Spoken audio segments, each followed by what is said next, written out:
আমি চাইলেই আমার আম্মাকে যা ইচ্ছে কিনে দিতে পারি, যেটা আমার স্ত্রী তার বাবা মাকে দিতে পারে না, কারণ সে জব করে না।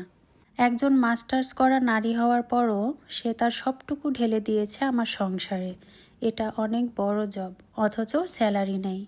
আমি তাকে বলেছি, তোমাকে আমি কতটুকু কি দিতে পারবো জানি না, কিন্তু তোমার বাবা মাকে যদি কিছু দিতে ইচ্ছে করে, সেটা যত দামি হোক আমার মানিব্যাগ থেকে নিয়ে নিবা। এর জন্য আমার পারমিশনও নিতে হবে না। সেই সময়ের জন্য আমার মানিব্যাগটা হয়ে যাবে তোমার স্যালারির অ্যাকাউন্ট। একটা মেয়ে তার বাবা মাকে কতটা ভালোবাসে তা আমার চেয়ে ভালো কেউ জানে না, কারণ আমারও দুটো মেয়ে আছে। আমি আমার স্ত্রীকে সেভাবেই রাখার চেষ্টা করি যেভাবে আমার মেয়েদের দেখতে চাই।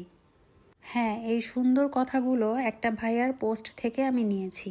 একজন প্রকৃত পুরুষ মানুষ ঠিক এইভাবেই এই ভাবনাগুলোই মনের মধ্যে রাখে।